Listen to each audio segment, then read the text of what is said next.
Hello. So it's summer 2019, and I wanted to do a summary of everything I've been up to in the past year. I finished my third year of college, and it's been a pretty crazy year overall. So I wanted to talk about everything I've been up to. All right, let's start. If I had to summarize my fall semester, basically three main things happened.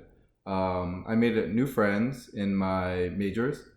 I started taking Chinese and I started going on dates with this one person. So to go in the order that I just listed, um, I'm a double major now in bioengineering and EECS. I declared after I had taken my summer courses last summer, and in my one bioengineering course, I actually managed to meet some people, and then we became study buddies, and then we took courses together again in the spring. So it was kind of cool that I was able to make friends in my major that, somehow I hadn't met in the previous 2 years, even though we had taken a bunch of classes together. And they're all really nice. But then, even more than that, I started taking electrical engineering and computer science classes for my new major. And I don't really have any friends in it, kind of, because I started a little bit later than everyone. And so, in one of my courses, I had a lab partner, and because that lab was really difficult, we spent a lot of time together. Um, and so we got close and we're friends now. And so in the fall we took a class, in the spring we took another class together, and then next fall we're going to take another class together. And I really appreciate having a friend in my new major. It just makes it a lot easier to have someone that you can discuss courses with, who understands what you're studying, who I can even talk about like internships and stuff with. So yeah, I really appreciate my new friends. And on top of that, I started taking Chinese. So it's kind of a weird story, but originally my ex housemate and I, who we were living together at that time, we were going to take a language course together, and we decided on Korean because she was interested in Korean and I'm interested in East Asian languages. So Korean seemed like a cool thing to take. But it ended up that she dropped out, and so I was like, okay, I still want to take a language. What should I take? Chinese, because I have like literally almost all my friends are Chinese, or actually, I guess I should say Chinese American, but I do have actual from China friends. And so Chinese is really, really fun. Like, I really fell in love with learning the language when I started. I started in the second level, so I skipped the very basic level because I understood how the pronunciation and some of the characters and the basic grammar. So it was a little bit higher, and it was really helpful because all of my ex housemates spoke Chinese. They were all either Chinese or Taiwanese American, and I always have someone to practice with, and they always what is it, correct my tones when I did them wrong, which I did a lot of them wrong at the very beginning. And so I've actually found that Chinese is not that hard of a language because the grammar is pretty similar to English, and if it's not that similar, then it's very easy to understand. And beyond that, like, I already understand Japanese and I can read it, so reading Chinese characters isn't that difficult for me, and I know how to, you know, take apart the character into its radicals and be able to write them. So overall, Chinese is a really great experience, and I enjoy it a lot. And I'll talk more about it in the spring because I continued. Um, and then the last thing was I started seeing someone at the beginning of fall semester.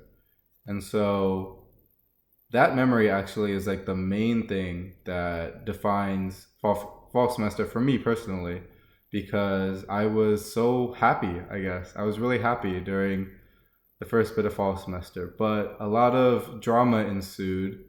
The main thing was they were graduating. They were going to go do a PhD program.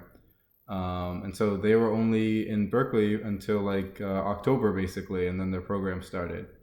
And even after they left, because they were in Southern California, they came back pretty often and I saw them. Um, and I just, I knew it was dumb to try and see someone that lives in LA when you live in the Bay Area. But, I was just so happy. I thought, if I don't make a problem, it's not a problem. But then I'll talk about why that, didn't go so great when I talk about my winter break, which I will do next. I went on winter break and I was home for basically all of December. And during that time, the person I was seeing was taking a vacation in New York. And so I live pretty close to New York. It's just a train ride away. Um, so I decided to go see them. And I went to New York and we were hanging out. And I don't know why, but completely randomly, it just like this thought struck me that I'm never going to be able to date this person ever. Like, there's no future. They're going to be doing their PhD program for the next couple of years. I'm going to be doing some kind of, I don't know if I'll be in the Bay or if I'll be in back on the East Coast, but I like really don't see any way that this could possibly work out. And at that time, I was just like, why am I wasting my time, or like, why am I doing this to myself? Why am I getting attached to this person that I can't be with? So I regret this a lot, but I said I'm gonna go home early. So I had said that I was gonna hang out with them the whole day and that we were gonna do stuff, but I ended up only going for like lunch, and then we like talked about what I was feeling in the park, and then I left to go hang out with another friend in New York right after that. So I mean, I definitely could have handled the situation better, and I wish I had said it in a nicer way or in a more cohesive or clear way, because I'm not that great at expressing my emotions. So I'm sure they were confused what I was talking about, why it was so sudden. But yeah, the more I thought about it, the more I was like, this can't be, and it's gonna hurt me a lot if I try and force it to be. Um, but now I kind of regret. Well, I don't regret it, but I don't know what life would have been like if I hadn't done that, right? Because I was so happy during that last semester, and then spring semester, um, wasn't like I was unhappy, but I just missed that feeling a lot. Um, and so sometimes I think about reaching out again, and then I'm like, oh, I don't want to, you know, bring up bad memories for them, stuff like that. So that's how that ended, and I guess I'm still not over it, but I'm trying. And then after all of that happened in January, I did a really big international trip with my brother and my ex housemates. So it was two of them plus my brother plus me. So four of us. We went to Thailand and China. So we were in Thailand for 2 weeks, about a little bit less probably. And so we went to uh, Pattaya, Bangkok, and Chiang Mai. And so Pattaya is like a beach town, and so I don't really like the beach. And the area was mostly for like partying and stuff, which is like clubbing. And I was like, this is not really my thing. So I didn't have that much fun in Pattaya. But we went to Chiang Mai, and it's in the north of Thailand, and it is kind of close to the border. So while we were there, we went all the way up to the intersection of Thailand, Laos, and Myanmar, and we got to see the most beautiful temples, and it was really cultural. The food was amazing. So Chiang Mai was by far my favorite. I got to pet elephants while I was there too. You're not supposed to ride them because that's really bad for their back. They're not meant to be, like, their spines aren't meant to be, have pressure applied to them. So I'm always upset when I see people go to like Thailand or India or wherever and then ride elephants, because it's not humane. But I did get to interact with them, which was cool. It's like a once in a lifetime thing, because I don't think there's many elephants in the Bay Area. But after that, we all went to Beijing, and the thing about China is like the visas are actually very strict. Um, but you can stay in like major cities for 3 days for 72 hours. Or I don't know how they do it, but you can stay in some of these major cities with no visa. Um, as long as you leave within the 3 days, right? So we were like, okay, well, we have a layover in Beijing anyway to fly back to America. So why don't we just make it like a really long layover? Um, so we did that, and then we went to the Great Wall, which was very cold but really awesome, and also really hard to climb up because it's literally just like staircases. You go up and then you go down, and you go up and go down. Um, the part of the section of the wall that I went to was Mutianyu, um, and it was really beautiful. it was funny while we were there. I think it might have been my brother. It might have been one of the housemates, but they were like, "Wow, I can't believe this side is China and the other side is Mongolia." And I was like, "Oh, I don't think that's true. I think that used to be true, but not anymore. I think both sides are China." But anyway, China was amazing. The food was really good. I had roast duck, Peking duck, delicious. Um, and I really want to go back to China. Like I'm thinking of getting that 10-year visa thing that they give Americans. I just have to figure out the process and go to the embassy in San Francisco probably at some point. But yeah, I'm definitely planning on going back one day. I want to see like Hangzhou, Shanghai, Chengdu, Shenzhen, and then Hong Kong, which is like kind of China, but not really. But there's so many things I want to see now that I can speak a little bit of Chinese that it would be really fun to go to. After that, I mean, we got back, um, and then like immediately went to school. I can't remember. I don't think the jet lag was actually very bad coming back from Asia, but when I came back from Japan one time, the jet lag was like crazy. Like it lasted 2 weeks. But from what I remember, coming back from China this time wasn't that bad. Probably like a couple of days that I had to adjust, but the beginning of the semester was always pretty easy anyway. And with that, I'll start talking about my spring semester. My spring semester was actually pretty chill overall. Um, the big things that happened all really happened near the end or close to it. So, one of the fun things I did is I participated in a Chinese competition that was hosted in San Francisco. And my Chinese teacher asked me and a couple other students in my class to participate. And I ended up winning second place in my division. So it's not like I was second place out of everyone because people of all different levels came. But in my particular division, I got second place for my speech, um, which I thought wasn't even that good because I was just talking about why I love studying foreign languages because I enjoy learning about foreign cultures and going abroad. So I thought, if you're learning Chinese, I feel like most people will have similar experiences to that. But I guess the judges liked it. And I was very happy that I managed to make so much progress in Chinese in a little less than a year of studying.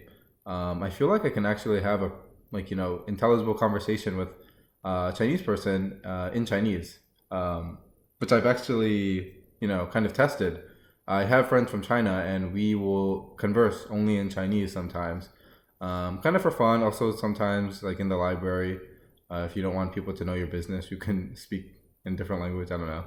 Um, but yeah, so that was really exciting participating in that competition, and I hope to do the next level of Chinese either next fall semester or in the spring semester. And then beyond that, I also moved out of my apartment. So I had lived with my housemates or my ex housemates now since the end of freshman year. So I had lived with three girls. Two of them were my next door neighbors from freshman year in the dorms, and then one was one of our friends. And so the two girls that I had known since freshman year, I had basically been living with them for basically 3 years. Because in freshman year, I was always hanging out in their room, and I'd sometimes even sleep over, even though I literally lived in the dorm room next door. But I just loved hanging out with them so much. And then we lived together again for 2 more years, and now it's over. And the reason was one of them is graduating early. One of them wants to study abroad in the spring, so they're subletting in the fall because it doesn't make sense to sign a year lease. And the other one is going with the girl that graduated. Um, so I know it's not like that big of a news to say that you moved out, but to me it was like, damn, now who am I gonna live with? Because it's kind of hard to find a new place to live in just your last year, right? So I'm living with two random people that I don't know next year for my senior year, which not ideal. But I mean, could be worse. I'll still be able to see them. It's not like they're gone. I'll just miss them because I really enjoyed my living situation before, and I really liked my ex housemates. So I hope we can still be friends in the future, even though we won't be able to see each other nearly as much. And then the last thing is kind of hard to talk about, but I do my best. So At Berkeley, before your finals week, you have a thing called Dead Week, which is a week where you get to study and review all your course material and get ready for finals pretty much. So the Saturday maybe of Dead Week, the day after classes officially ended, I was attending a banquet with a friend, and I got a call from my mom's boyfriend, and he told me that my mom was in serious condition and had gone to the hospital. Um, so she had gotten a routine procedure done um, earlier that week that she had told me about and told me not to worry. But then he told me that she wasn't getting better after it. So he brought her into the hospital, and they found that she had a major blockage in her left artery. So they had to perform emergency heart surgery on her. And so I was freaking out. So I didn't even know the gravity of the situation then, because he didn't know any details. He had just brought her into the hospital, and he just said that she wasn't doing well. Um, but then my instinct told me that I needed to go see her. So I ended up booking a next day. Like, I booked a flight for 6 in the morning on Sunday at like 9 p.m. on Saturday. So that was expensive, but it was definitely needed. So I ended up flying back to the East Coast for almost the entirety of Dead Week, actually the entirety of Dead Week, um, to be with her. So she was in the ICU for several days, and then she was finally moved to the general ward near the end of that following week. So me and my brother actually both flew back to see her. So we were in the hospital, sleeping in the chairs, um, watching over her in the ICU, and just being there for her that whole week. So that was one of the most stressful and um, testing times of my life. I mean, when I first got there, my uncle had already been there, and my mom's boyfriend was there too. And they warned me. They said, "Your mom doesn't look like she's in good shape, but all her vitals are okay. Don't worry."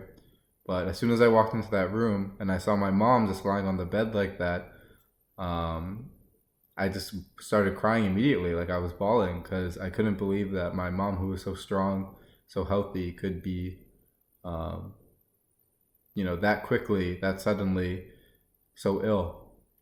So, break the suspense or whatever. She's doing fine now. She's doing okay. She's still recovering. She can't do crazy stuff like jump around at the gym like she used to do.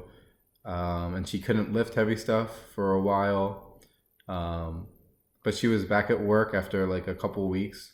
They were even telling her not to come back and to just recover because they knew how serious it was, but she's like stubborn. Um, but because I had gone back, my like emotional state was wrecked. I didn't have any time to study, and so I considered pushing back my finals and asking for an incomplete. But I ended up just taking them because I decided that it would be more trouble to try and push them back and take them later in the summer. So I ended up taking them, and my grades did not turn out great. But in the grand scheme of things, my GPA fell by less than zero point 0.1. And if someone had came up to me during Dead Week and said, "Hey, either you can support your mom during this week, um, or you can support your mom and drop your GPA by a little bit, or you can maintain your GPA and stay here." There's one obvious choice there. Um, so yeah, that Dead Week was one of the hardest weeks that I've had in college so far. Um, Seems like a lot of unfortunate stuff has been happening in the past couple of years, but um, I'll always be there for my family. My family is the number one most important thing in my life, and you know, at the end of the day, who cares about the grades when it's your own mother? So that was basically the end of my spring semester. I can't think of anything else I really want to talk about, so I'll talk about what I'm doing now during the summer. This summer, I'm actually doing a software engineering internship at my mom's company. She's a software engineer. So I'm back home the whole summer, and it's really nice. Like, it's amazing to have so much time with my mom, and I had to be there for her when she was recovering after her you know, big surgery. So if I hadn't come home at this time, I don't know how she would have been able to be, independent. So I'm really grateful that I was able to get this internship and able to be here this summer. That being said, no one else is here. It's just me and my mom. So I basically see people my own age every 2 weeks when I go into New York City to hang out with people. Other than that, I'm pretty much just by myself. So I am doing a lot of stuff to keep myself occupied. So I'm relearning Japanese and Chinese, so I'm studying them in my free time. Uh, and I'm also doing French because I have forgotten a lot of my French. So I'm studying like those three languages in the free time I have.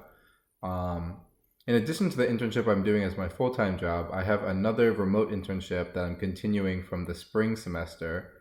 Um, that it's like only a couple hours a week that I have to do, but um, it's another thing I have to do. I go to the gym almost every night because I got a membership and it was like $200 for 3 months. I was like, okay, $200, that's a lot. I'm going to be using this gym membership. Otherwise, it's not worth it. I'm also tutoring my mom's boyfriend's son in SAT because he's taking it in August and I want him to do well. So like all those things take up a lot of my time. But in my other free time, I've been playing actually a lot of Pokemon Go, because it's like a reason to go outside and walk around and get some fresh air. So I'll go drive into Princeton and then walk around the Princeton campus and play Pokemon Go, like an hour or so, and then I get like hot or sweaty, and then I go home. But I mean, it sounds dumb, like it sounds like a kid's game, but it's like a good reason to go out and get some exercise. Um, and it's fun. It's just something I enjoy doing. So the only reason I'm able to do all of these things, like learn several languages and tutor and go to the gym and play Pokemon Go, is because I literally see no one, like no people my age. I don't hang out with anyone really during the week, um, and most weekends I don't see anyone either. So I feel like a lot of people wouldn't be able to do this kind of lifestyle, but I really enjoy being alone, and I really value the time I get to spend with my mom. So for me, it's fine, and I don't feel like I'm missing out that much. But I can understand why some people would be like, I cannot believe you did that for your summer. That sounds so boring. Maybe it is boring, but I like boring. I like the routineness of it. Um, and so, other than what I'm doing this summer, my future plans are I'm going to take a trip to Japan in August. So, my internship ends in the middle of August and school doesn't start till near the end. So, I managed to find some flight dates that were pretty cheap, and I'm going to be there for about a week. So, I've been to the Tokyo and Hokuriku regions before. And so now I want to go to the Kansai region and see what's around there.